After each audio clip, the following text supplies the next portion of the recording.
Hello, it has been quite some time since I've been on here.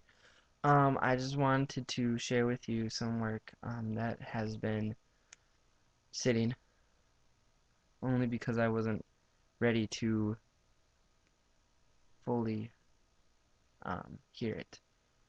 Even though I did write it. I don't know if that make any sense at all.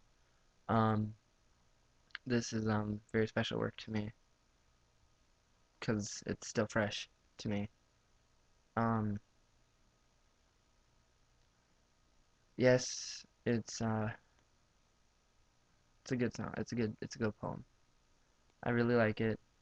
I was worried to share it at first, or rather hesitant, I don't know. But I'm not anymore because once I do this, everything that was will be over. And I can finally have that peace, that closure.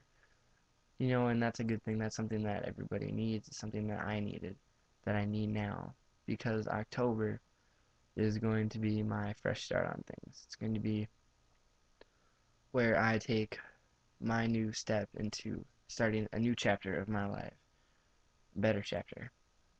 So here goes. This is called the Rose Garden, and I hope you like it.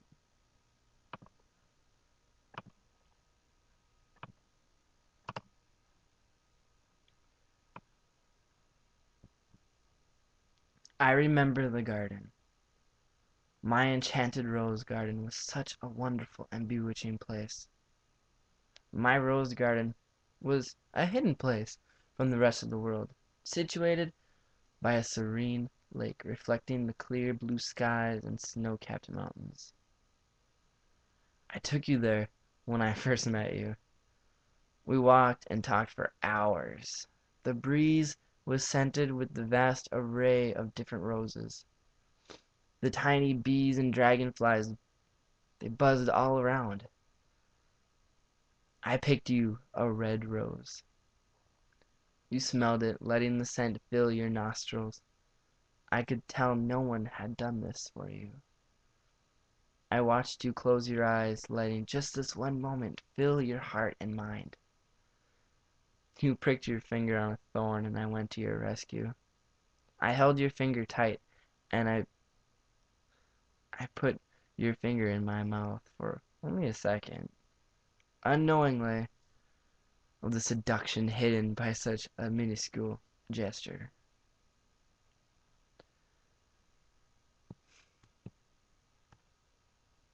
You had put your other palm up to my cheek, cupping my head, and you caressed my cheek lightly with your fingers, looking into my eyes as if you were searching for something. Your fingers, they traveled down my jaw, and you pulled my chin, guiding my lips to yours. Your tongue separated my lips to excite the fire of passion within. I could feel you envelop my mouth deeper and deeper. Such a passionate kiss from only offering a simple rose. I flashed back to reality. The sweet scent of the garden had changed to a smell of decay and death. The maple trees had shed their garments. The birds that sang gaily, they died. The willows wept in my garden. The great lake that was tranquil and welcoming dried up to nothing more than a crater in the earth. The wind, no longer a gentle breeze, but a torrent of just air tossing the leaves and drizzling rain around like rag dolls mercilessly. It wasn't fall or winter's touch here in my garden. Oh no, it was impossible because the garden was a reflection of us. The garden was a reflection of me and how I felt for you. The world, the enchanted land I created, The magic I stirred in my cauldron was mine, and as my heart broke from loss, so the world withered like the roses. I walked the cobblestone path to a rose bush. This rose bush marked where our kiss took place.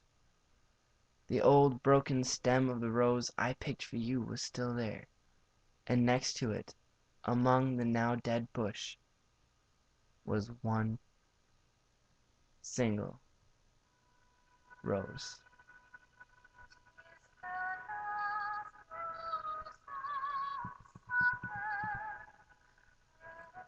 The last rose of my enchanted garden. The rose's companions had withered and died. The last rose held on to life. This single rose out of thousands in my now crumbling world was truly the heart of this garden and the magic weaved here.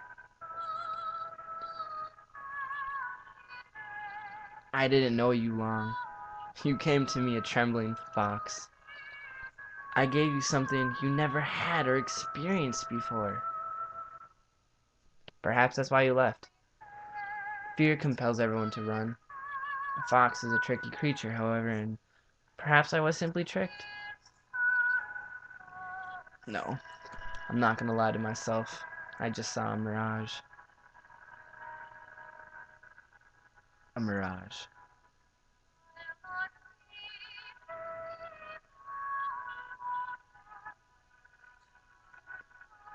I pulled out of my coat the rose I picked for you. You left it frozen in my freezer. You said it was to preserve it. Again, the memories of that short time stabbed at my bludgeoned heart.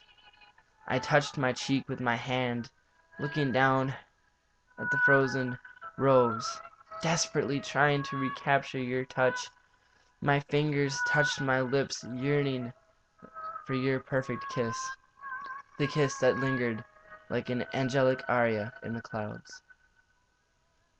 I looked down at the last rose of my summer garden.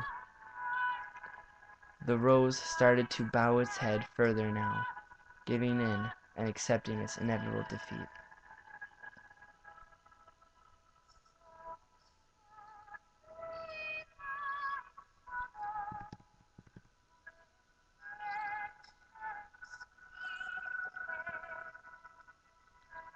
However, despite the defeat the rose encountered, it shed its petals with majesty, mannered purity, beauty, and grace. I watched the rose die before me. With each falling petal, my defeated heart tortuously broke piece by piece. My world had dissipated more. I could hear the carefully worded enchantments on the wind, only in reverse this time, undoing itself. The last petal held on, praying for mercy. I knelt down in essence, accepting my own defeat, like the rose. I laid the frozen rose on the altar of petals, an altar of defeat. When the last petal fell, when the two of them met, the world I created had died.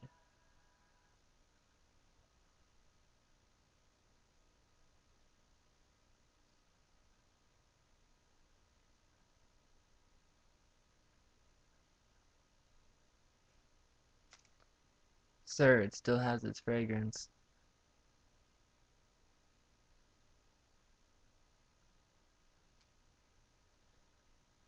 but it too must go through its cycle.